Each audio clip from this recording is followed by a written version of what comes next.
खबर हरियाणा रेवाड़ी से।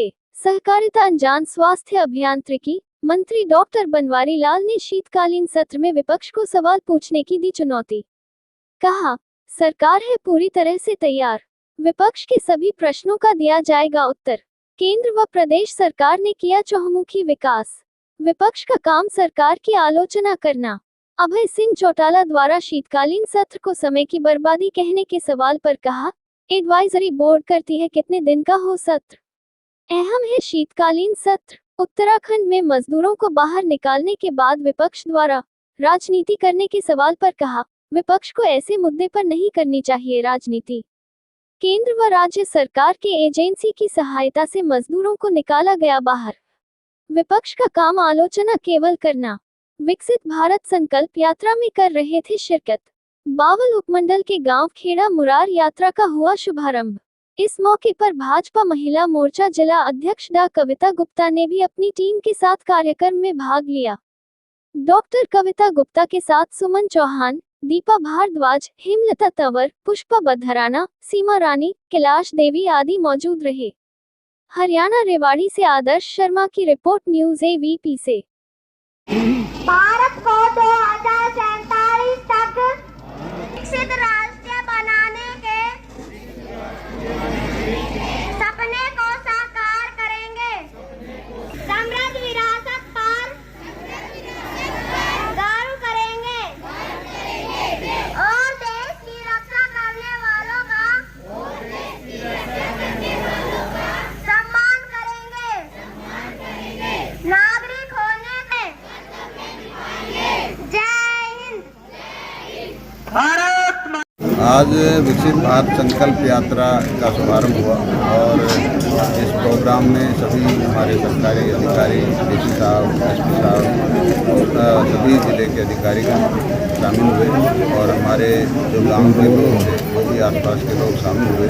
और जो देश के प्रधानमंत्री नरेंद्र भाई मोदी जी पिछले 9.5 साल के अंदर पूरे देश के अंदर जो भी जन कल्याणकारी योजनाएं चलाई हैं, उन सब जन कल्याणकारी योजनाओं का इसमें दर्शन हुआ। और देश के प्रधानमंत्री जी ने जिस तरह से कहा कि भाई ये मोदी की गारंटी की वैन है और जो पिछले 9 साल में उन्होंने काम किए और आगे भी जो गरीब आदमी जो भी जिस चीज़ का हकदार है उसको हक मिले। और हम सब, चाहे वो महिला हो, चाहे दलित हो, चाहे युवा हो, चाहे सभी को हम उनका हक देना चाहते हैं जो इससे वंचित रह गए।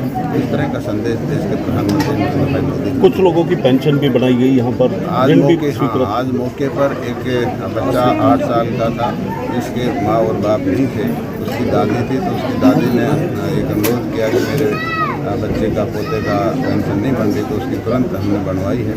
और इसी तरह एक और पुरुष था जिसको 2 साल, 13 साल से मरा हुआ दिखाई दे, उसमें दिखा रखा था, उसका भी उन्होंने एक सर्टिफिकेट दिया है, लाई है। तो और भी बहुत सी आज ये क्रीड विभाग यहाँ बैठा है, जो इस तरह की समस्याएं, चाहे इनकम की हो, चाहे कोई भी ID की, जो भी फैमिली ID की जो भी समस्याएं हैं, वो सब यहाँ ठीक करेंगे क्योंकि अधिकारी है। आपके मौजूद 3 दिन का सेशन रखा है, कुछ प्रश्नकाल में समय चला जाएगा, एक तरह से समय की बर्बादी देख रहा है। देखो ऐसा है, सेशन जो हमारी एडवाइजरी बोर्ड है वो फैसला करती है कितने दिन का सेशन चलना चाहिए। अगर वहाँ उनको जरूरत है तो बढ़ सकता है। तो सर हिमाचल में जिस तरह से निकाले हैं मजदूर, वहाँ भी एक शासक कर रही है, कांग्रेस लगातार शासक कर रही है, तो इसको लेकर क्या कहें? देखो, मैंने अभी कहा कि विपक्ष से चाहे सरकार कोई भी अच्छा काम कर ले उसकी आलोचना करता ही करता है, तो उसका कोई इलाज नहीं है। लेकिन सरकार ने अच्छा काम किया। एक डॉक्टर बिहार सरकार ने बहुत सारी जो छुट्टियां थी, जैसे तीज की छुट्टी थी, होली की छुट्टी थी, बहुत सारी छुट्टियां बंद कर दी है। और जो बकरीद और ईद है उनकी 5-5 दिन की छुट्टियां कर दी है। इसको आप किस नज़र से देखते हैं? देखो, ये गलत है। सभी हमारे देश के अंदर धर्म रहते हैं, उन सबका अधिकार है, उनका मान सम्मान करना हमारा अधिकार है। तो ये नहीं कि हिंदुओं की छुट्टी कम करके मुसलमानों की बढ़ाए, तो ये गलत है। सभी का मैं कहता हूँ कि उनकी भी होनी चाहिए, लेकिन हिंदुओं को कम नहीं। तुष्टीकरण की कहीं राजनीति है? ये बिल्कुल है। मैं तो ये कहता हूँ कि भाई हिंदुओं को भी बराबर कहा के मुसलमानों को भी है। ये नहीं कि मैं उनकी बढ़ा दे रहा, हिंदुओं की कम कर दें, गलत है। ठीक है। पहले ही बैठक बुलाई है, उन्होंने कहा कि बेरोजगारी, महंगाई से लेकर विभिन्न मुद्दों पर सरकार को देखो, सेशन से पहले जो विपक्षी पार्टियां वो इस तरह के बैठकें करती हैं और हम भी पूरी तरह तैयार हैं। विपक्ष का काम होता है सरकार की आलोचना करना, लेकिन सरकार का काम है विपक्ष। अभय सिंह चौटाला कहते